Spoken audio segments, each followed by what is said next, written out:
Ilitimia siku ya Pentekoste, wanafunzi wote pamoja katika chumba cha juu kwa maombi, wakajazwa Roho Mtakatifu.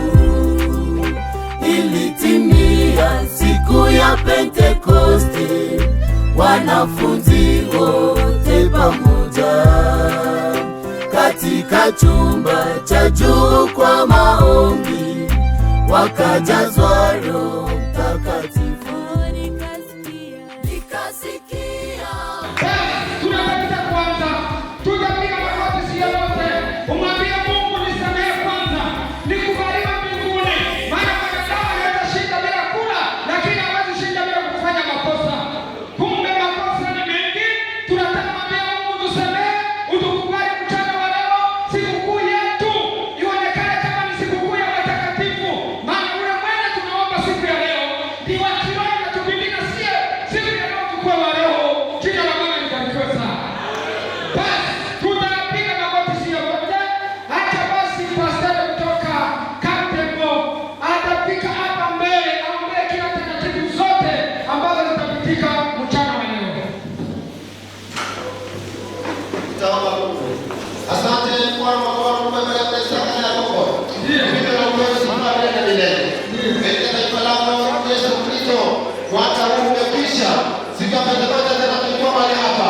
Tukikuomba na kukusika kusema ya kwamba utulindao kuona utakapofika katika mwaka tena, tutatukuza jina lako. Ndio maana kuna wadada wote, Yesu Kristo umetuwezesha, umesikia ombi letu, umesikia hitaji letu, umesikia ripoti Baba. Tunasema uhimidiwe milele na milele. Yesu Kristo Bwana uliye hai, tunaomba wewe utangulie Yesu. Maana ulisema ya kwamba tukifika katika nyumba yako, mahali ambapo umetiwa jina lako, kazi haitakuwa yetu, lakini kazi itakuwa yako. Ndio maana tunaomba ututendee mema, utushindanie Bwana. Wandugu na wadada wote, vijana wasichana, wazee wakubwa Baba, wote wako mbele zako, tunaomba uwatendee muujiza, uwaoshe sana ndani ya makosa, upate kusikia ombi letu pamoja na saa hii. Asante Baba Sende, na nyanya kwako utetea Bwana kutushindania. Tazama tunaanza mkutano huu, sisi hatuna nguvu, hatuna uwezo, hatuna mamlaka. Tunaomba sote tumeviomba mbele ya taifa lako. Yesu upate kujibu maombi na mahitaji taifa lako, washukuru jina lako. Haleluya, haleluya. Basi tunaanza na nyimbo. Ni kusema kwaya wa vijana Masheko wataanza na nyimbo moja, kwaya wa mama Masheko watafuata na nyimbo, Katembo pia naye itafuata nyimbo, Kanyamchine nao nyimbo moja moja kwa kila kwaya. Bwana awabariki sana. siku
kukaribishana mjina la Yesu.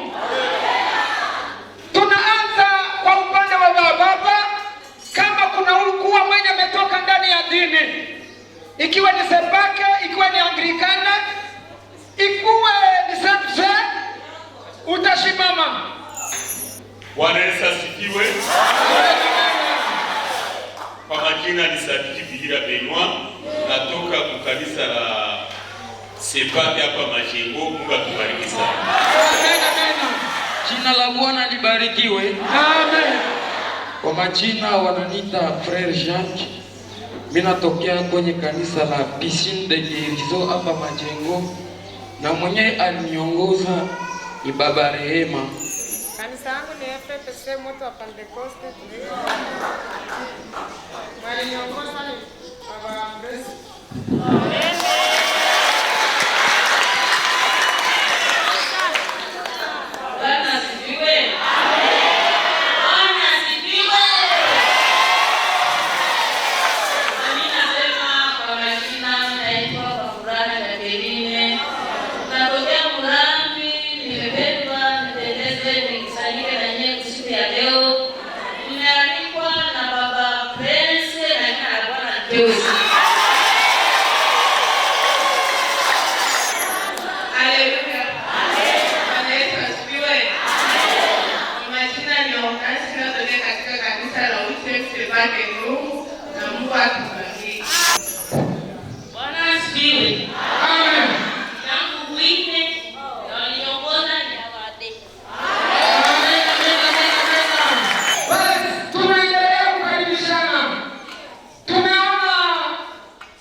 Na makanisa 3 Majengo, Kamtembo na Kanyaruchinya. Haleluya! Acha basi tukaribishe kanisa la Majengo lenye limetukaribisha siku ya leo. Watashimama wote na muongozi wa mahali atasalimia mkutano.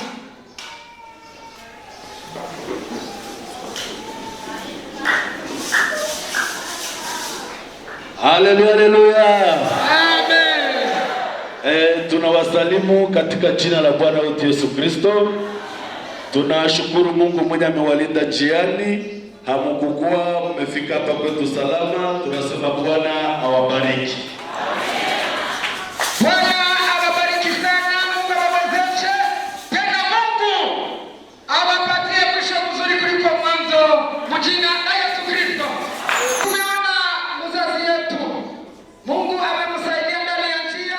Mungu amempigania, ingawa alisema tumuombee, lakini najua kama maombi yetu yalifika mbele ya Mungu. Na leo tumemuona atashimama basi polepole, atuambie salamu mahali ambapo anatoka na katika kanisa la nyumba yake. Karibu na Mungu ambariki. Haleluya, haleluya, haleluya. Shalom. Tunawasalimu katika jina la Yesu Kristo. Nyumbani tumeacha ni salama. Mungu amekuwa mchungaji na njiani pia nako ametuongoza salama. Ilikuwa mvua nyingi na uterezi, lakini kukwaa Mungu akakinga. Ukatendere mjini Goma salama salamini. Tunasema Bwana asifiwe.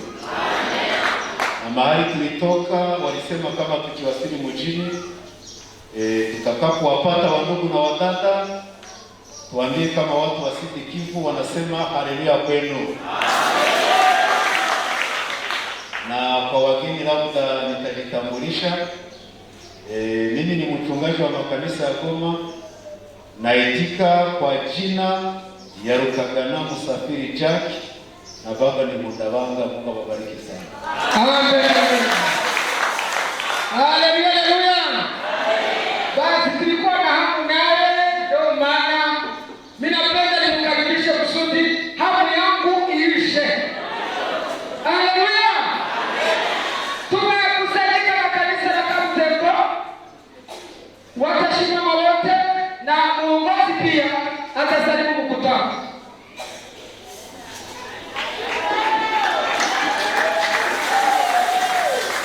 Shalom, shalom. Naitika kwa jina la kufundisha Jacob, ikiwa mchungaji mchungaji wa kanisa la Yesu Kristo Kamutembo. Bwana Mungu awabariki sana.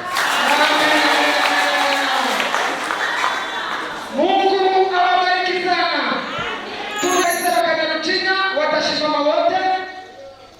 Watasimama wote.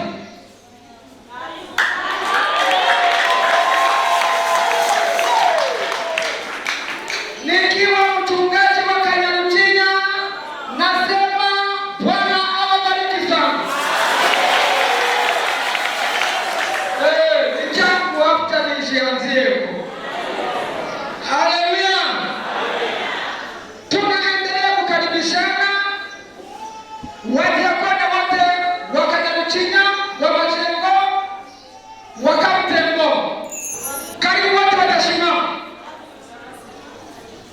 Karibu amani kusalimu mkutano. Haleluya, haleluya. Tunawasalimu katika jina la Bwana wetu Yesu Kristo. Amen, amen. Amani ya Bwana ishinde pamoja nanyi. Amen, amen. Jina yangu ni Amani Katemba. Amen, amen. Haleluya. Basi tunafika wakati ya kusimama. Tunafika wakati ya kusimama na tunafika wakati ya kusikia neno la Mungu. Ni kusema sisi sote tutasimama. Mwimbizaji karibu na Mungu amubariki. Tusimame.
Matendo 2 mstari wa kwanza. Kitabu cha Matendo ya Mitume sura 2 mstari wa kwanza, tutasoma kwa jina la Yesu Kristo.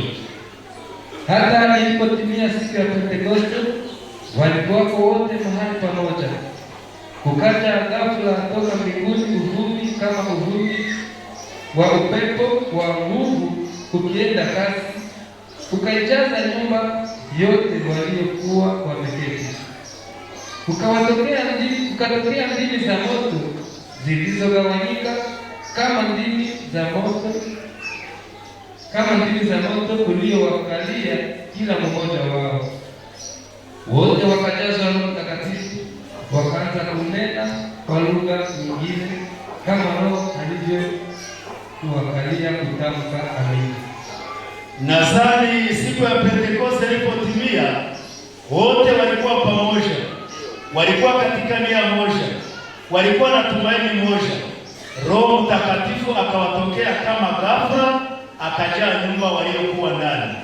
Wakaanza kusema kwa lugha, wakaanza kutabiri kama vile Roho alivyowajalia kunena. Alivyowajalia kusema. Kumbe Roho Mtakatifu anaweza semesha ndugu au dada kwa lugha nyingine. Kwa lugha nyingine. Roho Mtakatifu anaweza wezesha ndugu au dada kutabiri. Sio vile? Ndio. Basi nadhani wale watu wenyewe hawaelewa kama wewe na kuwako. Akisikia unasema kwa lugha nyingine, sasa shangaa sana. Akisikia tabiri atashangaa. Ndio kabisa. Atasema mara hiyo Wayahudi wamelewa. Amen. Amen. Anzia pale kwenye nasimamia tusikie mstari wa 5. Wenyewe walikuwa Yerusalemu wanasema nini? Nasema hivi.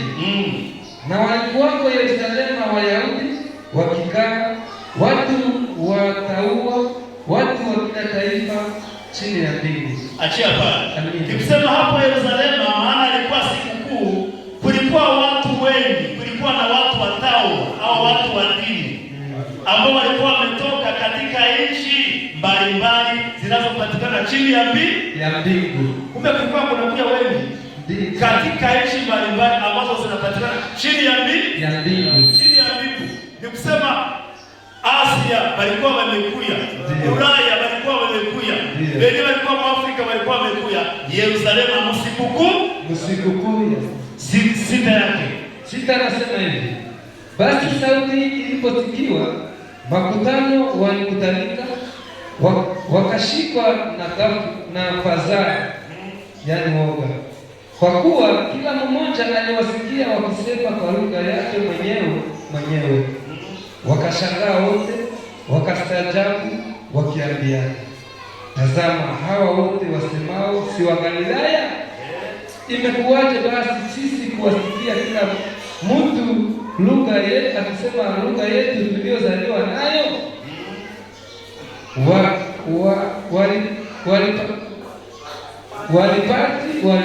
Walipati na Wamedi na Waelami nao wakao Mesopotamia, Uyahudi na Kapadokia, Ponto na Asia, Frigia na Pamfilia, Misri na pande za Libya karibu na Kirene, na wageni watokao Rumi, Wayahudi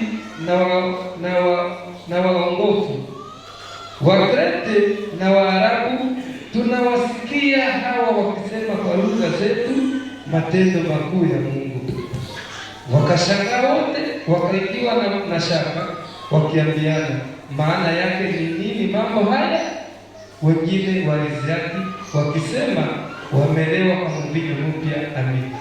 Walisema wamelewa. Je, walikuwa wamelewa kweli? Hapana. Walikuwa wamejaa Roho Mtakatifu. Ndio maana kitu chenye mtu ashukuru kuko wakati na kitu kanada na nichapie. Ndio. Nasema kile ni cha mbaya, kile kumbe ni chapie. Wao walisema wamelewa lakini hawakulewa. Na hakuna pombe yenyewe walikuwa wamekunywa, walikuwa wanajaa Roho Mtakatifu. Biblia inasema ya kwamba na hapo Yerusalemu kulikuwa mataifa mengi ambao walitoka chini ya mbingu, katika chini ya nchi zote za mbingu. Ghafla hiyo ilipotokea, wakatega masikio. Kumbe Roho Mtakatifu nayo inaomba kunasemesha watu lugha zimoja zenye tukasikia. Ndio. Nafuata vile. Mwenye alikuwa pale labda ni mtu wa Rwanda, akasikia lugha yake. Mwenye alikuwa pale ni mtu wa Uganda, akasikia lugha yake. Murundi mwenye alikuwa pale akasikia lugha yake. Na mwingine mwenye alikuwa pale akasikia lugha yake. Akaanza ulizana. Bema, pale si kwa Wayahudi? Ndio. Mbodi. Pale si kwa Wayahudi? Mbodi. Ndio. Mimi nasikia kama mimi hapa kusema kanisa la Kristo kwa Wayahudi ndio kwenyewe na wao sana. Sasa pale watu mbona ni Wagalilaya? Sema walikuwa Wagalilaya wale. Ndio. Ni sawa vile wanaanza sema leo mbona wale watu ni wakuu. Imekuwa hii. Na wewe sikia wewe mwenyewe. Sijui hiki Kinyarwanda nasikika. Sikia na wewe mwenyewe. Sijui hiki Tanzania. Sikia na wewe mwenyewe. Sijui lugha ya Fransa hii. Sikia na wewe mwenyewe. Sijui hiki Kiingereza hii. Eske watu hawa imekuwa je? Mbona ni watu wa kabila moja? Imekuwa je waseme lugha? Na sisi zote tuzisikie. Kila mtu asikie lugha ya kadhalika yake. Haiko ndio vile wanasema. Eske zilikuwa ni maajabu? Na ukiona watu wenyewe walikuwa wamekutania pale, walikuwa watu tofauti. Kulikuwa Baparati, kulikuwa Bamedi. Si Bamedi tunawasoma kimaandiko ndani ya Danieli. Ndio. Wakati miliki ya Babiloni ilianguka, kulimiliki Wamedi na Wapesi. Kumbe msiku ya Pentekoste, Wamedi nao walikuwa wamekuja.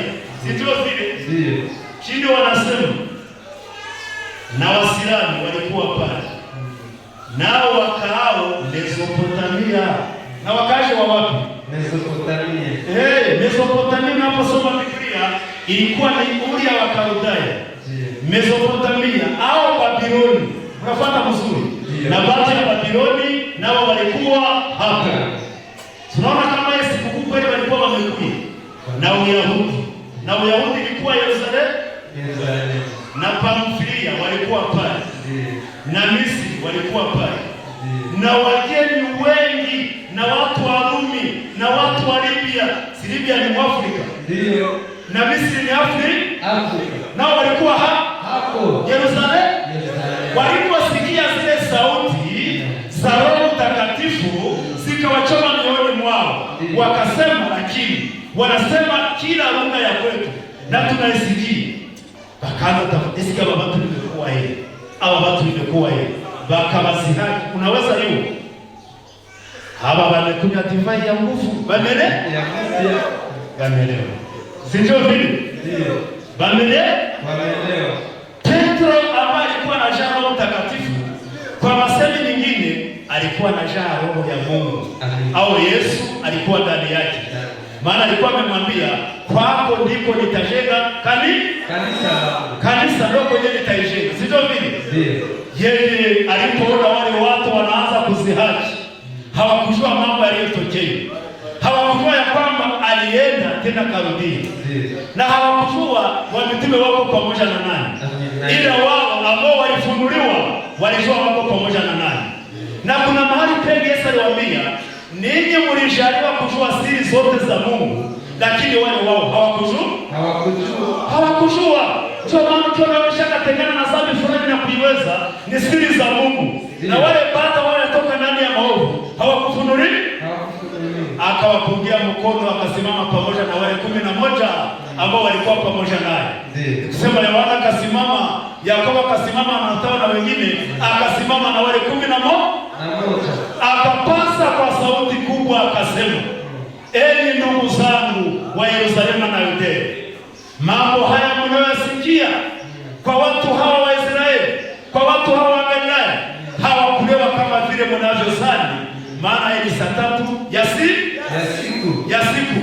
Ila haya mnayoyaona yainenwa na nabii Yoeli, ya kwamba siku za mwisho mimi nitamwaga roho yangu kwa watu wote. Kusema siku ya Pentekoste, siku za mwisho zilikuwa zinaanza. Hapana kuzania sema zinaanza leo. Ni kusema mutrantikatre apre kufufuka kwa Yesu Kristo na Roho Mtakatifu anashuka. Yeye Petro alisema hizi ni siku za mwisho. Nafuata tena. Hizi ni siku za mwisho. Yametimia hiyo ya neno Yoeli, ya kwamba ndani ya siku za mwisho wavijana wetu kama Elisha na wengine watatabiri. Sio vile? Na wasichana wetu ndio watatabiri. Na wazee wetu kama makunzi na mamiango na wengine wavile na watapata ndoto. Na kwa siku hizo watumishi wangu na wajakazi wangu watatabiri. Sio vile? Ndio maana ndani ya kanisa la Yesu Kristo, kama Mungu anatujalia, inaomba kuwe ndani na wale wenyewe wanatabiri, wenyewe wataona kama kesho kutakuwa vita, au kesho kutakuwa njaa, au kesho kutakuwa amani. Inaomba patikane ndani ya kanisa la nani? La Yesu Kristo. Akaendelea kusema, Yoeli alipoendelea kuona, akaona namu mbingu, akaona jua inakuwa giza, akaona mwezi inakuwa damu. Alipotazama chini kudunia, akaona kuna maishara na maajabu na moto na moshi. Alipokwisha kusema haya, akasema, na Daudi naye alisema juu ya hii maneno. Nafuata pia Daudi alikuwa mfalme, akasema ya kwamba nimeona Bwana wangu anapanda. Amina. Naye anakaa mkono wa kuume wa Mungu. Nikaona maadui yake ni chini ya mguu wa. Sio vile? Akawauliza, mbona Daudi anasema ni mfalme? Je, na japo naye Daudi ni mfalme, aliyasema juu yake au ni juu ya mwingine? Ninawaambia ya kweli, aliyasema juu ya mwingine, yaani Yesu Kristo, ule ambaye alikufa na akafufuliwa. Tena Daudi ambaye alitabiri hii, naye alizikwa na kaburi lake ni hapa kwetu hata leo. Sio vile? Na kaburi yake ni kwetu mpaka leo. Lakini aliyesema juu ya Yesu Kristo wa Nazareti, aliyekufa akisulubiwa alifufuliwa na nyinyi Wayahudi, nayo siku ya tatu akafufuliwa, akapanda mbinguni, anakaa mkono wa kuume wa Mungu. Enyi jamaa la Yuda na Israeli, haya yote mnayoyasikia ni Roho Mtakatifu ambaye anayanena ya kwamba Bwana Yesu Kristo amefufuka na kuwa mfalme na Kristo. Jamani, nani?